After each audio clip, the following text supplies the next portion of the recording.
ഒരു പുതിയൊരു വീഡിയോ ആയിട്ടാണ്. നിങ്ങൾ എന്നോട് കുറേ ദിവസമായി ചോദിക്കുന്നുണ്ട് സാറേ വൺ വേർഡ് ക്വസ്റ്റ്യൻസ്. നിങ്ങൾക്കറിയാം എത്രത്തോളം. ഇനിയിപ്പോൾ ഞാൻ ഒരു കാര്യം കൂടി പറഞ്ഞിടാം, അതൊരു ട്രിക്കും കാര്യങ്ങളൊന്നുമല്ല. അതായത് നമ്മുടെ യഥാർത്ഥത്തിൽ നമ്മുടെ A+ ഉണ്ടല്ലോ, ഈ A+നെ തീരുമാനിക്കുന്ന ഏതാണെന്ന് വെച്ച് കഴിഞ്ഞാൽ നമ്മുടെ വൺ വേർഡ് ക്വസ്റ്റ്യൻസ്. കാരണം നമുക്കറിയാം പരീക്ഷകൾ ഇപ്പോൾ നമുക്ക് ചോദിക്കുന്നത് ഒരു 8 മുതൽ 10 വരെ ക്വസ്റ്റ്യൻസ് നമുക്ക് തന്നിരിക്കും. ഓക്കെ, ഇതിൽ നമ്മളോട് ഏതെങ്കിലും 8 എണ്ണം എഴുതാനാണ് പറയുക, ഏതെങ്കിലും 8 എണ്ണം എഴുതാനാണ് നമ്മളോട് പറയാറുള്ളത്. അപ്പോൾ ഞാൻ നിങ്ങളോട് പറയുന്ന ഒരു കാര്യം കൂടി ഇതാണ്, നിങ്ങളോട് 8 എണ്ണം എഴുതാൻ പറഞ്ഞാൽ പോലും നിങ്ങൾ 8 എണ്ണം എഴുതിയിട്ട് നിങ്ങൾ എന്തിനാ അവിടെ 8 എണ്ണം എഴുതി നിർത്താൻ നിൽക്കരുത്. ഒരിക്കലും അത് നിർത്തരുത്, 10 എണ്ണം തന്നെ ഫുൾ എഴുതിക്കൊണ്ട് കേട്ടോ. കാരണം ഏതാ ശരി ഏതാ തെറ്റ് നമുക്കറിയില്ല. അതുകൊണ്ട് പരീക്ഷയ്ക്ക് വരുന്ന എല്ലാ വൺ വേർഡ് ക്വസ്റ്റ്യൻസും നിങ്ങൾ കംപ്ലീറ്റ് ആൻസർ ചെയ്യണം. അപ്പോൾ നമുക്ക് ഒറ്റ ചോദ്യം ഉണ്ടാവുള്ളൂ, 1 മാർക്ക് വെച്ചിട്ടായിരിക്കും ഓരോ ക്വസ്റ്റ്യൻ ഉണ്ടാവുക. നമുക്ക് നോക്കാം ഓരോന്നോരോന്നായിട്ട്. അപ്പോൾ ഇതിൽ 75 വൺ വേർഡ് ക്വസ്റ്റ്യൻസ് എന്ന് ഞാൻ നിങ്ങളോട് പറഞ്ഞിരുന്നു. അപ്പോൾ എത്രത്തോളം സെറ്റ് ചെയ്യാൻ പറ്റുമെന്ന് എനിക്കറിയില്ല, എങ്കിലും ഞാൻ മാക്സിമം ക്വസ്റ്റ്യൻസിനെ സെറ്റ് ചെയ്യാം. ഒരു 8ഓളം ക്വസ്റ്റ്യൻസിൻ്റെ സെറ്റ് ചെയ്യാൻ ചേർത്തിട്ടുണ്ട്. അതിൽ ഒന്നാമത്തെ സെറ്റ് 10 ക്വസ്റ്റ്യൻസ് വരുന്ന ഫസ്റ്റ് സെറ്റാണ് ഞാൻ ചെയ്യുന്നത്. നോക്കിക്കൊണ്ടിടാം.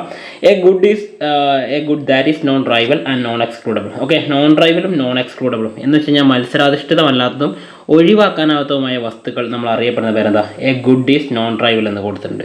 നമുക്കറിയില്ലേ, നോൺ റൈവലും നോൺ എക്സ്ക്ലൂഡബിളും ആകെ ഒരേ ഒരു ഗുഡുള്ളൂ. ഏതാണത്? പബ്ലിക് ഗുഡ് എന്ന് പറയുന്നത് അല്ലേ, അല്ലെങ്കിൽ നമ്മൾ എന്താ പറയും, പൊതുവസ്തുക്കൾ എന്നാണ് പറയാറുള്ളത്. ഇനി രണ്ടാമത്തെ ചോദ്യം, the value of marginal propensity to consume. Okay, MPsൻ്റെ വാല്യൂ എത്രയായിരിക്കും എന്ന് ചോദിച്ചിരിക്കുന്നത്. MPsയുടെ വാല്യൂ നമുക്കറിയാം എത്രയാണ്? 0 and 1. ഇതിൻ്റെ ഇടയിലാണ് അതിൻ്റെ വാല്യൂ കിടക്കുന്നത് അല്ലേ. ആക്ച്വലി അപ്പോൾ MPsയുടെ വാല്യൂ എത്ര കിടക്കുന്നത്? 0യുടെയും അതേപോലെ തന്നെ ഈ പറഞ്ഞ 1ൻ്റെയും ഇടയിലായിട്ടാണ് നമ്മുടെ MPsയുടെ വാല്യൂ എടുക്കുന്നത്. അപ്പോൾ നമുക്ക് എന്ത് കൊടുക്കാം? നമുക്കുള്ള വാല്യൂ ഓപ്ഷൻ B ആണ് നമ്മുടെ ശരി ഉത്തരം വരിക. ഓപ്ഷൻ B ആണ് ശരി ഉത്തരം കേട്ടോ. Next, for whom to produce. ആർക്ക് വേണ്ടി ഉൽപ്പാദിപ്പിക്കണം? നോക്കിയേ, ഫോർ ഹൂം ടു പ്രൊഡ്യൂസ് പറഞ്ഞാൽ ആർക്ക് വേണ്ടി ഉൽപ്പാദിപ്പിക്കണം. ഇത് എന്തുമായിട്ട് ബന്ധപ്പെട്ടതാണ്? നമുക്കറിയാം എന്താണ് നമ്മളിവിടെ പറയുന്നത്? ടെക്നോളജി ഓഫ് പ്രൊഡക്ഷൻ ആണോ? അല്ല. Selection of goods and service ആണോ? അല്ല. പിന്നെ എന്താണ്? ഡിസ്ട്രിബ്യൂഷൻ ആണ് സൂചിപ്പിക്കുന്നത് അല്ലേ. അപ്പം ഓപ്ഷൻ C ആണ് നമ്മൾ ശരി ഉത്തരം. ദേശീയ വരുമാന വിതരണത്തെയാണ് നമ്മളിവിടെ സൂചിപ്പിക്കുന്ന കാര്യം. ഓക്കെ, നെക്സ്റ്റ് നമുക്ക് നാലാമത്തെ ചോദ്യത്തിൽ പോകാം. The short run shut down point of A firm. Okay, ഒരു പെർഫെക്റ്റ് കോമ്പറ്റീറ്റീവിൽ ഷട്ട് ഡൗൺ പോയിന്റ് എന്ന് പറയുമ്പോൾ തന്നെ നമുക്ക് മനസ്സിലേക്ക് വരേണ്ട പോയിന്റ് ഇതാണ്. P = ABC എന്ന പോയിന്റ് വേണം. ഓക്കെ, അപ്പോൾ അങ്ങനെ ഒരു പോയിന്റ് കാണുന്നുണ്ട് നോക്കുക. യെസ്, ഓപ്ഷൻ D ആണ് നമ്മുടെ ശരി ഉത്തരം. ഓപ്ഷൻ D നമ്മുടെ ശരി ഉത്തരമായിട്ട് വരുന്നത് കേട്ടോ. ഇനി അഞ്ചാമത്തെ ചോദ്യം, the institution that regulate money supply. ഇന്ത്യയിൽ മണി സപ്ലൈ റെഗുലേറ്റ് ചെയ്യുന്ന ഒരേ ഒരു ബോഡി ആരാണ്? അത് RBI ആണ്. നമുക്കറിയാം ആരാണ്? റിസർവ് ബാങ്ക് ഓഫ് ഇന്ത്യ ആണ് ഇന്ത്യയിൽ പണപ്രധാനത്തെ നിയന്ത്രിക്കുന്ന സ്ഥാപനം എന്ന് പറയുന്നത്. ഇനി ആറാമത്തെ ചോദ്യം, ഇഫ് കൺസ്യൂമേഴ്സ് ഇൻകം ഇൻക്രീസസ്. ഒരു കൺസ്യൂമറുടെ ഇൻകം ഇൻക്രീസ് എന്ന് പറഞ്ഞാൽ അയാളുടെ വരുമാനം വർദ്ധിക്കുന്നു എന്നാണ് അല്ലേ. വരുമാനം വർദ്ധിച്ചു കഴിഞ്ഞാൽ എന്ത് ചെയ്യും? Demand for inferior good. അവിടെയാണ് ശ്രദ്ധിക്കേണ്ടത്. ഇൻഫീരിയർ ഗുഡുകൾ എന്ന് പറയുമ്പോൾ എന്താണ്? നമ്മൾ പറയും താഴ്ന്ന തരം വസ്തുക്കളാണത് അല്ലേ. താഴ്ന്ന തരം വസ്തുക്കളുടെ എന്ത് ചെയ്യും? ഈ പറഞ്ഞിരിക്കുന്ന ഡിമാൻഡ് അവിടെ കുറയുകയാണ് ചെയ്യുക. എന്ത് ചെയ്യുക? ഡിമാൻഡ് കുറയുകയാണ് ചെയ്യുക. അതുകൊണ്ട് ഓപ്ഷൻ C ആണ് വരിക. ഇൻഫീരിയർ ഗുഡ്, നിങ്ങളെ പരീക്ഷയ്ക്ക് വേണ്ടിയിട്ട് ഇൻഫീരിയർ ഗുഡ്, അതേപോലെ ഗിഫൺ ഗുഡ്, പിന്നെ സബ്സ്റ്റിറ്റ്യൂട്ട് ഗുഡ് ആൻഡ് നമ്മുടെ കോംപ്ലിമെൻ്ററി ഗുഡ് കേട്ടോ. ഈ പറഞ്ഞിരിക്കുന്ന ഗുഡുകളൊക്കെ എന്ത് ചെയ്യാം? ജസ്റ്റ് ഒന്ന് നോക്കിക്കണേ. ഇത് നാലും പരീക്ഷയ്ക്ക് ഇതിലേതെങ്കിലും ഒന്നായിരിക്കും പരീക്ഷയ്ക്ക് ഇത്തവണ വരുന്നുണ്ടാവുക. ഇനി ഏഴാമത്തെ ചോദ്യം, the ratio of nominal GDP to real GDP. നമുക്കറിയാലേ GDP ഡീഫ്ലേറ്ററിൻ്റെ ഡെഫിനിഷനാണ് തന്നിരിക്കുന്നത്. GDP ഡീഫ്ലേറ്ററാണ് നമ്മൾ ഉത്തരം വരിക. Next, if export of good is more than import of good. Okay, എന്താ പറഞ്ഞത്? എക്സ്പോർട്ട് എന്താണ്? ഗ്രേറ്റർ ദാൻ ഇമ്പോർട്ട് ആണെന്നാണ് പറഞ്ഞത്. എക്സ്പോർട്ട് എന്താണ്? മോർ ദാൻ എന്ന് പറഞ്ഞാൽ കൂടുതൽ. ഓക്കെ, എന്തിനേക്കാൾ? ഇമ്പോർട്ടിനേക്കാൾ. ബാലൻസ് ഓഫ് ട്രേഡ് എന്തായിരിക്കും? നമുക്കറിയാം ബാലൻസ് ഓഫ് ട്രേഡ് സിമ്പിളായിട്ട് പറയാം, നമുക്ക് ലാഭം കൂടുതൽ കിട്ടുന്നുണ്ട്, സർപ്ലസ് ആയിരിക്കും അല്ലേ. അതാണ് നമ്മുടെ മലയാളത്തിൽ ചേർത്തിട്ടുണ്ട്. അപ്പോൾ നോക്കിക്കോളൂ, മിച്ചമാണ് വരിക. അതുപോലെ തന്നെ GDP ഡീഫ്ലേറ്ററിൻ്റെയാണ് ക്വസ്റ്റ്യൻ തന്നിട്ടുള്ളത്.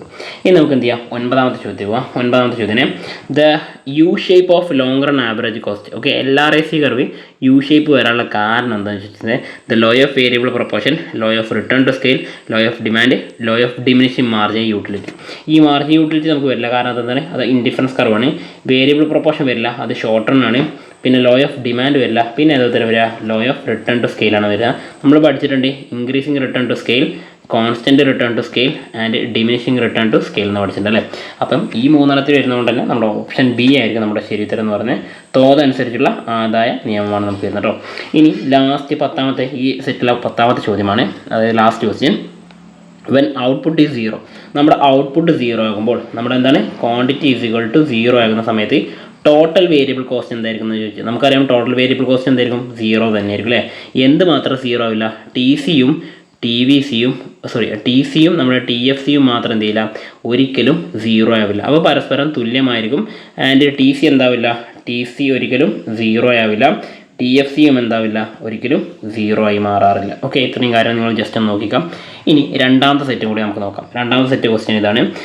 ഇവിടെ നമ്മൾ 10 ക്വസ്റ്റ്യൻസ് ആണ് നോക്കുന്നത് കേട്ടോ. ഫസ്റ്റ് ക്വസ്റ്റ്യൻ ഇതാണ്: macro economics emerged as A separate branch of economic after the publication of the book. Okay, macro economics ഉണ്ടാകണമെങ്കിൽ ഒരേ ഒരു ബുക്ക് അതിന് കാരണമുള്ളൂ അല്ലേ? ഏതാണ് ആ പുസ്തകം? വേറെ ഏതുമല്ല, ദ ജനറൽ തിയറി എന്ന് പറയുന്ന പുസ്തകം കേട്ടോ. രണ്ടാമത്തെ ക്വസ്റ്റ്യൻ: GNP മൈനസ് ഡിപ്രിസിയേഷൻ. നമുക്കറിയാം ഏതൊരു സാധനത്ത് നമ്മൾ ഡിപ്രിസിയേഷൻ കുറച്ച് കഴിഞ്ഞാലും നമ്മുടെ ഗ്രോസിൽ നിന്നും ഡിപ്രിസിയേഷൻ എപ്പോൾ കുറച്ചാലും നമുക്ക് എന്താ കിട്ടുക? നെറ്റ് വെച്ചിട്ടുള്ള കോൺസെപ്റ്റ് കിട്ടുക. അപ്പോൾ എന്ത് ചെയ്താൽ മതി? ഈ NP ചേർത്തിട്ടുള്ള നെറ്റ് ചേർത്ത് നോക്കാം. അപ്പോൾ നമുക്കറിയാം NDP വരാൻ പാടില്ല, ഗ്രോസ് വാല്യൂ ആഡ് വരില്ല, നാഷണൽ ഇൻകം വരില്ല, NNP ആണ് വരിക. ഇതിൻ്റെ ഇക്വേഷൻസ് എങ്ങനെ സോൾവ് ചെയ്യുന്നുള്ള കാര്യം കറക്റ്റ് നമ്മൾ ലൈവ് പറഞ്ഞിട്ടുണ്ടായിരുന്നു, നിങ്ങളൊന്ന് ഫോളോ അപ്പ് ചെയ്യണ്ടോ. Okay, next: the demand curve of normal good shift right വേർഡിലേക്ക് ഡിമാൻഡ് ഷിഫ്റ്റ് ചെയ്യണമെങ്കിൽ അതിൻ്റെ അർത്ഥം എന്താണ്? നമ്മുടെ ഇൻകം കർവ് അഥവാ ഇൻകം നമുക്ക് എന്ത് ചെയ്യണം? കൂടിയിരിക്കണം. ഇൻകം എന്ത് ചെയ്യണം? കൂടിയിരിക്കണം. അപ്പം ഓപ്ഷൻ A നമുക്ക് വരും, ശരി ഉത്തരം വരും. പക്ഷെ അത് മാത്രമാണോ? അല്ല, അത് മാത്രമല്ല. രണ്ടാമത്തെ നോക്കി, പോപ്പുലേഷൻ കൂടിയാലും ഡിമാൻഡ് റൈറ്റിലേക്ക് കൂടില്ല. കാരണം ഡിമാൻഡ് കൂടുകയെന്നാണ് റൈറ്റിലേക്ക് പോകുക എന്ന് പറഞ്ഞാൽ.